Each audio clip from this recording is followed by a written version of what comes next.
All right, Nick, let's talk about the Miami Dolphins. We're going to talk about a signing that Dolphins made today. And no, it's not things that you would traditionally attribute to the Dolphins free agency. It's not another bringing in a Jalen Ramsey. It's not bringing on another Bradley Chubb. It wasn't a huge signing. It was a smaller signing. I think, albeit a very important signing for the structure of this defense going forward. But the Dolphins front office made a really smart play here and got a guy on a heck of a deal. I think Dolphins fans will love this move. Before we dive into that, I'm Andrew, that's Nick, and this is Saturday Morning Inspection. All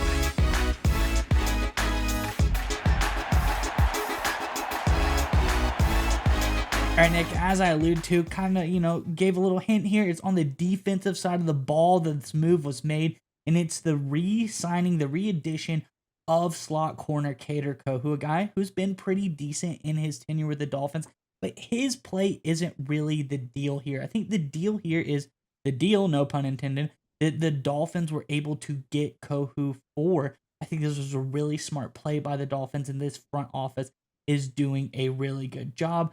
Obviously, they tendered Kader Kohou for a first right of refusal tender. He was able to hit the market. If people wanted to offer him, the Dolphins were able to, match the offer. And if they don't want to, then, draft picks exchange, things like that. But it ended up working out. He says now he's going to sign his tender for $3.2 million. So let's look at a chart that I have here showing some other players around that price point and what they brought to the table as far as their level of play with a team. We see here, I got four guys. First one in the dark blue being Kader Kohou. Second one in the light blue being a first round pick for the Buffalo Bills, Kaiir Elam. Then you got Tremon Smith. Then you got Brandon Eccles, who's currently with the Pittsburgh Steelers. And Tremon Smith is also with the Denver Broncos as well. So what I have here on the right is their salary APY average, and on the left-hand side is their snaps played last year. What this is showing me is you look at Kader Kohou. This is a guy who played over 700 snaps for the Dolphins, last year. You look at the rest of these guys. The next closest guy is Brandon Eccles, who played 400 snaps. Kader Kohou almost doubled the amount of snaps played by these players. And you look at him, he has the median level salary. He's just at the same level of salary of all these guys. I think the highest salary here is $3.5 million. The lowest salary there being $3 million. He's right in the mix with this style of player, and they got him for a great deal. You have a full-time starter now in Kader Kohou, your slot corner, a guy who's played a ton of snaps for this team. He's been very reliable, and you got him for the price as some rotational pieces and a guy that played 41 snaps last year, and we're talking about Tremon Smith. I think this is really fantastic front office work by the Miami Dolphins. It gets even better. If you even want to break it down over careers and say that this season was an aberration, you look at Brandon Eccles, the guy on the far right, in his career, 1,300 snaps played. You look at Tremon Smith, in his career, 500 snaps played. You look at Kaiir Elam, 1,100 snaps played. You look at Kader Kohou, 2,600 snaps played in 3 years. Everyone else has 4 years plus. So in less years, more snaps for this team, and they're paying him at the same or a little bit less money than all of these guys. This was a heck of a deal, a steal of a deal for the Dolphins. I think they got themselves a pretty solid player for a really, really almost backup rotational piece price. This is a sign that the Dolphins front office now is doing some really smart stuff. They're no longer all about the flash, the dazzle of getting the big time free agents into this team. They're making smart money moves, and I think this is going to drive this team in the right direction. Curious what your thoughts are on this one, Nick. But before I get to you, Dolphins fans, in the comment section below, let us know. So far, you're kind of seeing the new direction of this front office, the new type of moves they're making as outlined here with Kader Kohou. Let us know, what are your thoughts on this free agency period for the Dolphins front office? Has it been an A? Was it knocked out of park? Is it a C? You kind of see the direction they're going in, but you're not 100% sure how it's going to be, how it's going to fizzle out. Or is it an F? Do you hate it? Do you wish they would do something different? Let us know your thoughts in the comments section below. But nonetheless, Nick, what are your thoughts on this latest out of the Dolphins? Yeah, I agree with you 100%. We're finally seeing a shift in the Miami Dolphins approach to the front office in terms of roster management. And part of it's necessity, right, with their salary cap situation. But part of it is also just a really smart strategy, looking at what other teams are doing and seeing what's winning in today's National Football League. The days of what we saw, for example, from the Los Angeles Rams winning a title where they created a super team overnight and threw away all their draft picks to get it, that's just not going to happen anymore. The NFL, the parity that the NFL still champions has gotten even more so established. There was a team, the Washington Commanders, that were a total dumpster fire in 2023. And in 2024, they were one game away from the Super Bowl, right? There are a lot of teams that look like championship contenders in 2023. And in 2024, they lost 10 games. Look at the Dallas Cowboys as an example of this, of course. So we go forward and we look at what's going to take to win, right? I think the big thing is value. We saw it with the Philadelphia Eagles. They brought in Zach Baum, linebacker, at a very cheap deal. He had a Defensive Player of the Year caliber year for Philadelphia. They got Saquon Barkley on a cheap deal. They threw in some rookies on cheap contracts. Lo and behold, they win a Super Bowl, right? They had good players, but let's be totally honest here. I like Jalen Hurts as much as the next guy, but he's not, I'm going to be honest, he's not the same level as Tua, right? He's a good quarterback, not a great quarterback. You look at the Eagles' skill positions, they're nowhere near the Dolphins, I think, my opinion, just saying. If I look at Hill, I look at Waddle, then I go A.J. Brown, Devontae Smith. I'm going Miami over Philly. And look, I'm not a Dolphins fan or a Philly hater necessarily. I just call it as I see it here. But in order to make the strategy work, you have to make smart moves like the Dolphins are finally doing with Kader Kohou. You got to be really, really deliberate in your camp strategies, and you got to think outside the box a little bit. And we saw this a few days ago, actually, with the Miami Dolphins, with how they structured Zach Wilson's contract, bringing him in to be the backup quarterback, most likely to Tua. And what they did is they added void years to the end of his deal to just lessen the per year salary cap hit.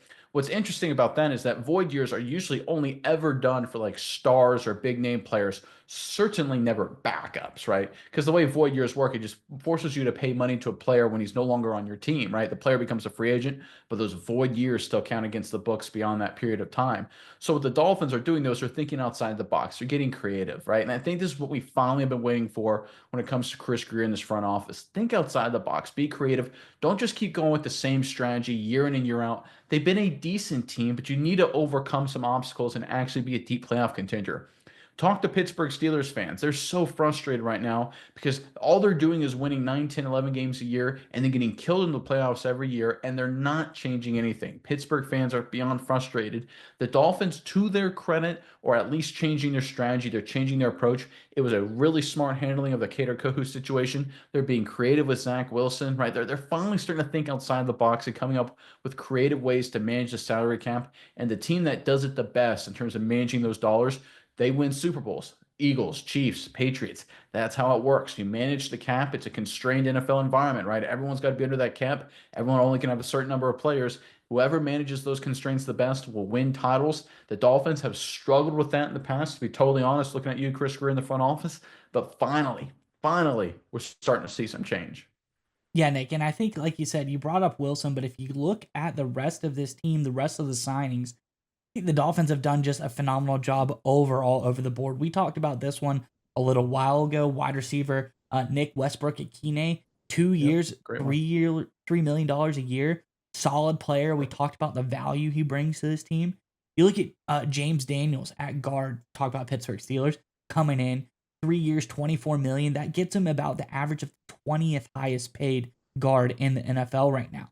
So I mean, that's a really solid, contract for a guy who's been a solid player. Bring someone, you're not breaking the bank, but you have a good player for a good amount of cap space as well. You look at some other guys they brought back. Tyrell Dodson, 2 year, about $4 million a year for him for a starting caliber linebacker. We're seeing much bigger deals for things like that. That's been the key here with the Dolphins this free agency is smart moves, not going and blowing the bank. Let's bring back guys for reasonable salaries. Let's pay not the best guard in the NFL, reset the market and really pay him, like $50 million a year. Let's get a pretty solid guard, pay him like 20th overall kind of money. That's what the Dolphins are doing. I think it's a much better strategy than they have. It's like you said, super teams proven now it's not going to work. That was a one time thing. The Rams were able to make it work. We haven't really ever seen it work before or after that. So good for the Dolphins. This is a great strategy. I'm glad, things don't work and they're starting to try to, figure out a new way of doing things. That's what smart teams do. And I'm glad the Dolphins are now on that trajectory. Yeah, and I just had to pull up James Daniels' numbers. That's another great example. So what the Dolphins did with Daniels, it was a 3-year, $24 million deal, right? Like you said. But it's even smarter than that. They added 3 void years on the back end just to lessen the cap hit a little bit. Again, the cap numbers, those voidable years, we're talking 1 or 2 million bucks, depending how it's structured, when James Daniels no longer a Miami Dolphin, that's going to hit against a salary cap. That's not ideal, but that's a really small number, especially in a growing cap environment. This is what the Philadelphia Eagles did so well. They added so many void years to a lot of their key players' deals with the assumption that the salary cap would go up and those voidable dollars would look a lot worse over time. That's what the Dolphins are using here. They're taking that same approach, but instead of using it with stars exclusively, they're using it with everybody. And it makes sense. You get a player on a 3-year, $24 million deal. He gets that cash over 3 years. If he earns it, of course, you got bonuses and you got roster options that the Dolphins could have it out with, like in Daniel's case, for example. But then you spread that in terms of salary cap accounting over 6 or 7 years, knowing that by year 6, the salary cap will be up 50, 60% than it was in year 1. So whatever that voidable dollar hit will look a lot smaller, won't have as much of significance in terms of your flexibility. Again, the Dolphins are finally making smart moves. They're finally getting creative. They're not just going after the big headline making moves like they did a few years ago. Let's give some credit to this Dolphins front office. It's taken some time, but we're finally seeing some much needed change.